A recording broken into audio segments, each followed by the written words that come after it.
সবাইকে নমস্কার। আজ আমি দেখাবো অনার্স রসায়ন বিভাগের প্রথম বর্ষের ব্যবহারিক খাতা কীভাবে তৈরি করা যায়।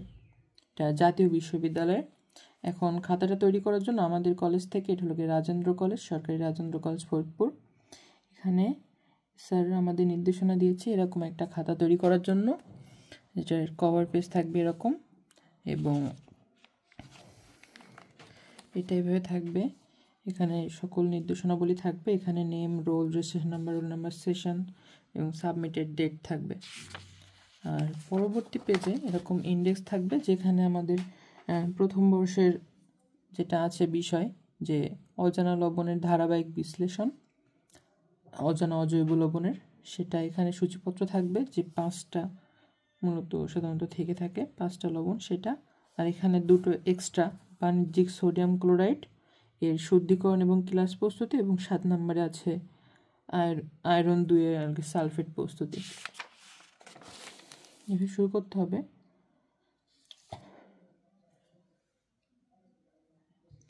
সেই মাইক্রোপদ্ধতি লবণের ধারাবাহিক আঙ্গিক বিশ্লেষণ। নমুনা একে আছে কপার, অ্যালুমিনিয়াম, সোডিয়াম, সালফেট এবং নাইট্রেট।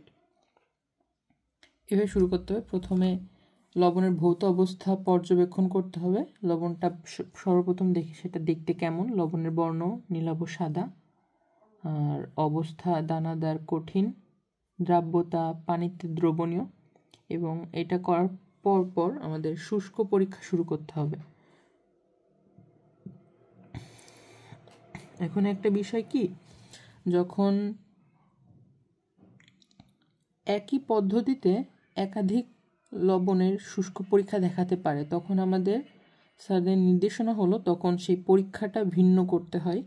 যেমন এখানে অ্যালুমিনিয়াম আর সোডিয়ামের পরীক্ষাটা যেহেতু সেম ছিল, সেখানে এটাকে আলাদা একটা পরীক্ষা করা হয়েছে।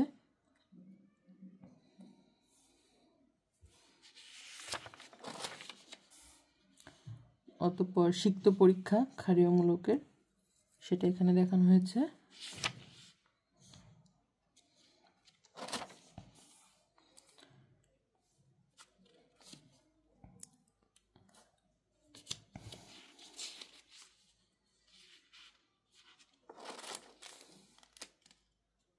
আর অদক্ষেপ পাওয়ার পর এইভাবে অদক্ষেপ বিশ্লেষণগুলো করতে হবে। যেমন এখানে গ্রুপ 2 এর অদক্ষেপ পাওয়া গেছিলো, সেটা করা হয়েছে।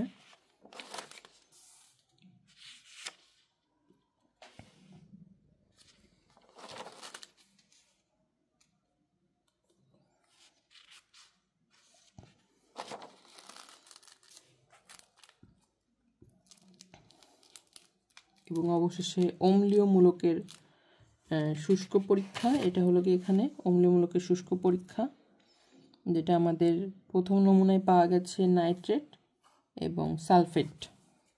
আর সিক্ত পরীক্ষা এখানে আছে। প্রথমে নির্যাত দ্রবণ প্রস্তুত করতে হবে এবং অতঃপর পরীক্ষাগুলো করতে হবে, এবং ফলাফল এইভাবে সাবমিট করতে হবে। এবং এটা হলো গিয়ে দ্বিতীয় নাম্বার, যেটা হলো গিয়ে যে নমুনা 2। নমুনা 2 সেম একইভাবে লবণের ভৌত অবস্থা, তারপর শুষ্ক পরীক্ষা করতে হবে। যেমন দেখেন এখানে কয়লাখণ্ড পরীক্ষা আছে, কোবাল্ট নাইট্রেট পরীক্ষা আছে, আর এখানে নতুন একটা পরীক্ষা, সেটা হলো বোরাক্স গুটি পরীক্ষা, এটা অ্যাড করা হয়েছে।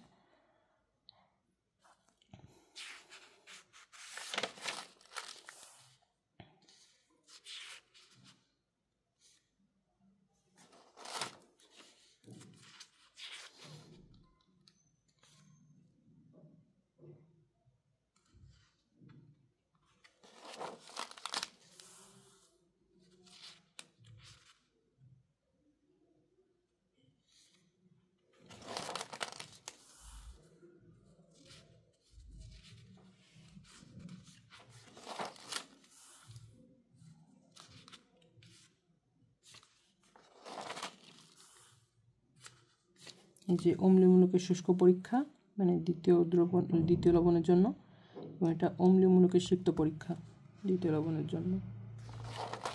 এই যে এইভাবে একইভাবে ফলাফল প্রস্তুত করা হয়েছে। এটা হলো গিয়ে তৃতীয় নমুনা 3। সেম একইভাবে ভৌত অবস্থা, শুষ্ক, এখানে সিক্ত পরীক্ষা।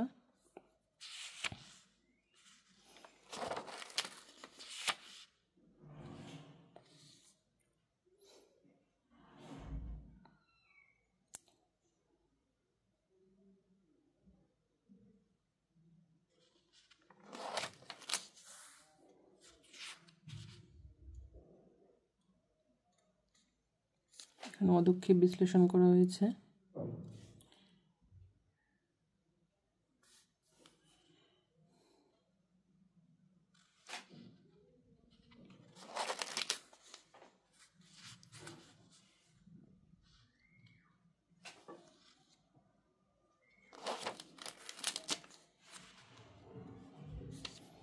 অম্লীয় মূলকের শুষ্ক পরীক্ষা এবং এখান থেকে সিক্ত পরীক্ষা লেখা হয়েছে, আর এটা পরীক্ষাটা মূলত এই পাশে, এই যে একইভাবে শেষ করা হয়েছে।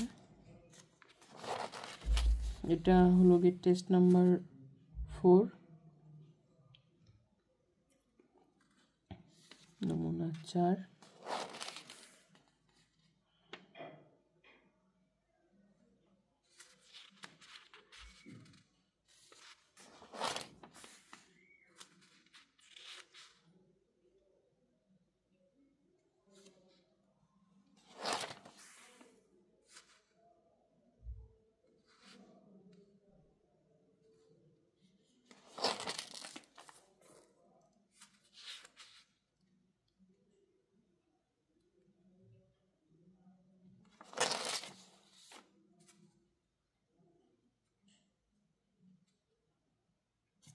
অম্লীয় মূলকের সিক্ত পরীক্ষা, এই যে,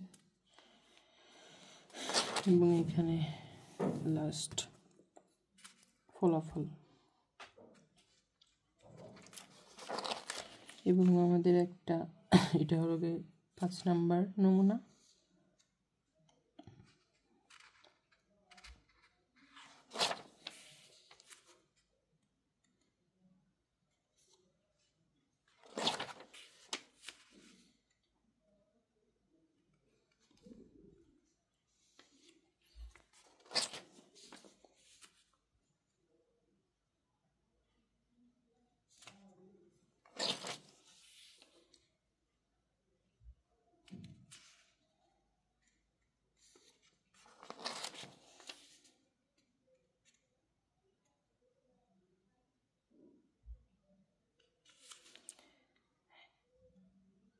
এখানে আমরা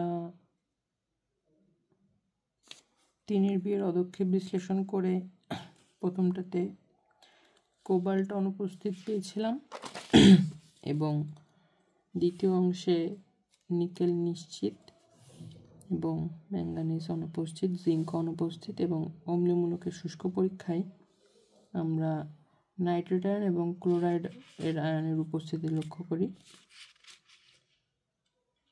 যথাক্রমে যে বর্ণহীন ঝাঁঝালো গন্ধবিষ্ট ধোঁয়া নির্গত হয়, অ্যামোনিয়াম হাইড্রোক্সাইড সিক্ত গ্যাস বড় টেস্ট টিউবের মুখে ধরলে সাদা ধোঁয়া সৃষ্টি হয়, এইটাই মূলত ক্লোরাইডের উপস্থিতির সংকেত।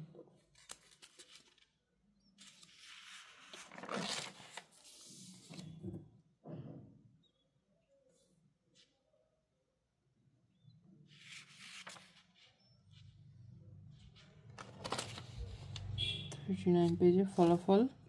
এবং আমাদের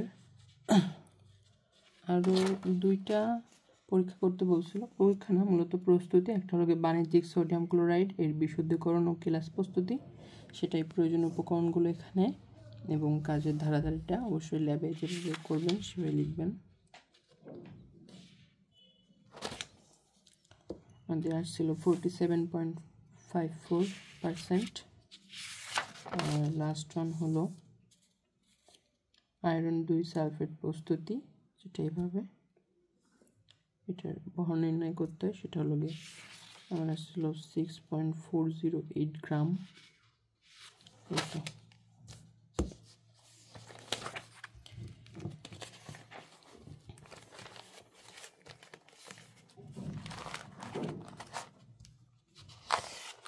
এইভাবে ব্যবহারিক খাতা তৈরি করতে হবে। অনার্স প্রথম বর্ষের রসায়ন বিভাগের। ধন্যবাদ।